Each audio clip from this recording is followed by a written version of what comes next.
How was the drive like before the BYD Seal 5 DMI? You know what? I was really happy with my previous car. I was driving a Toyota Vios 1.3 uh, automatic transmission, the CVT transmission, and it was a car that really a perfect fit for me during that time, September 2023, when I brought that car, and it was the fit car. It was really the perfect car, especially with my financial situation back then. And that car really took me from point A to point B in the safest, most convenient way. Nothing fancy, it just did the basic, and it did so well. And more. I asked him to do more, and it obliged. A bunch of groceries, nagawa rin niya. Some loaded boxes, fit everything inside the car, nagawa din niya. It also did a magnificent job every time I asked that Vios to take me from Manila to any point in Luzon. It was so great. I was really happy with my Toyota Vios back then. So at the same time that I acquired this car, September 2023, I had the idea to log the mileage of my tank. So, every time na magpapa-full tank ako, ire-record ko kung ilang kilometers yung natakbo nung kotse. So, I kept all the log on my phone and did that every time that I will fill up my gas tank. So, from there, I was able to see that on a certain month, maybe I get to fill this tank around 6 to 8 times. Kung marami akong pinupuntahan nun, or there are times that I just fill this tank every week. And also, nakikita ko din kung gaano kalayo yung tinatakbo ng full tank ko. So, there will be a specific month that, for example, I ran in the province. So, makikita ko doon that on a highway run, mataas yung mileage. It reaches 13 to 14 kilometers per liter, which is quite natural for that vehicle. On city driving, nakikita ko rin that upon computation, lalabas that it ran around 7 to 9 kilometers per liter at best. So with data, I was able to see the actual performance of the car. Siyempre, kung makikita mo yung actual performance na yun, you could consider the cost. But during that time, I honestly did not consider the cost yet.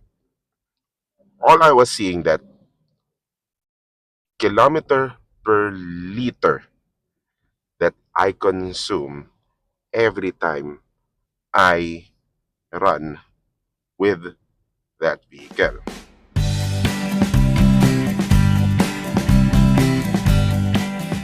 So the first time that I heard about BYD was with my close business friends, my business mentors, that they were talking about what kind or what model of BYD will they get. My business mentor was actually torn between the BYD Sea Lion 6 and the BYD Tang EV. So it's between a hybrid, a plug-in hybrid, and an electric vehicle. But during that time, it was, I think, third quarter Q3 2024 that they were talking about that possibility. So since it's the first time that I heard of BYD, I really had no idea. I really had no inkling of that car. Then a few weeks later, I traveled to Cebu. I was able to drive around Cebu. And boy, when you run around Cebu that time, I believe that was November 2024, BYD Sea Lion 6 are very rampant. They were proliferating in that Metro Cebu area. Kung saan, kahit saan ka mag-drive, makakakita ka BYD Sea Lion 6. Ang dami. So it started as a topic among my business peers until it became a reinforced idea upon seeing it in a place outside or really far away from your peers.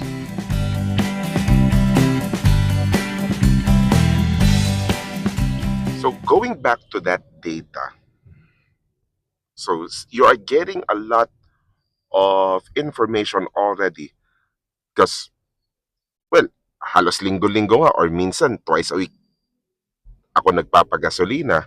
So that data is starting to really fill up and makikita mo yung trend talaga. You have a general idea of what is really happening with your vehicle. Perhaps seeing those data, you're gonna be resigned with the fact that that BIOS will not go beyond 9 kilometers per liter anymore when you go city driving. Pinaka-efficient na talaga yung 9. You wanted it to be more efficient, but it will require sacrificing a lot of conveniences like air conditioning or much better, huwag mo na gamitin yung kotse. But we actually needed it for daily driving, for us to function, for us to be productive, syempre. So, every time you see that data and that being that person who is trained to look for better ways, or if you possess that kind of data, always look for ways on how to optimize everything. Paano mo mapapaganda yung data? Paano ka makakakuha ng mas magandang data? Looking for ways to improve. That has been the nature. And perhaps that is where it started the idea na, paano kaya to? Where else can we improve in our mobility? Then, then the first quarter of 2025 came in where news articles suddenly started to pop up in my internet browser saying BYD Philippines launching a vehicle or launching a car that will go beyond 1,000 kilometers in just one full tank. Wait, what? That was the reaction. Is this for real? Among other things. So upon reading, yep, during that period, BYD will launch their Seal 5 DMI, a car that is actually listed to go beyond 1,000 kilometers in just one full tank because it's electrified and at the same time it bears a 1.5 liter gasoline engine. And you know what's the kicker? That time, it costs below 1 million pesos. Optimizing the process? Okay, let's see. Let's explore. So, a lot of reading, a lot of YouTube videos, more reading, more videos, and then you add the computation saying, "Ay, it's really possible." And at the same time, you're also seeing your peers driving BYDs. Then you have this friend, this person who you have a good working relationship na nakakasama mo sa trabaho, talking about Coach Ed Stersey, who also happened to be working with the BYD dealership Hexagon Motors, saying, "Oh, mag-test drive ka na ng BYD. Ano pa hinihintay mo?" Okay. Also, a business mentor eagerly assisting me to sign up for a test drive. And then you have other confidants connecting me to their dealers sa BYD Valenzuela, sa Hexagon Motors.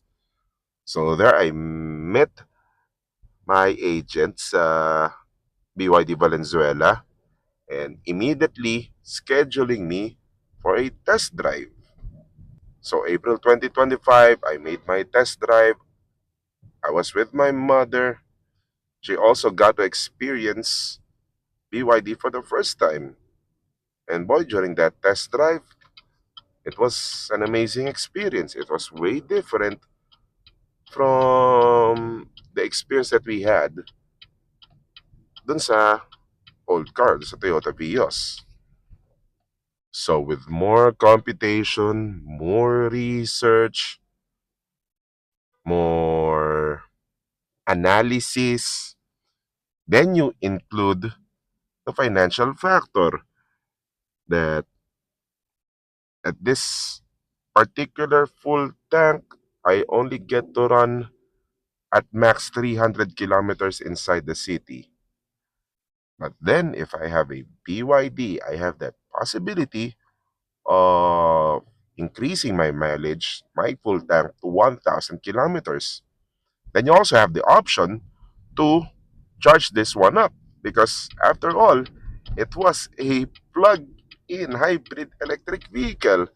That time, I really had no idea what is PHEV or those things up until I made this deep research. I made more data analysis about this BYD Seal 5 DMI. And boy, however you look at it in any way, shape, or form, the data was undeniable.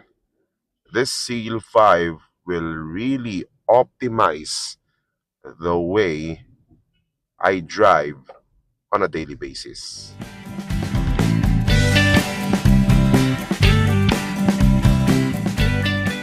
And the reason I finally pulled the trigger? Well, bank loans.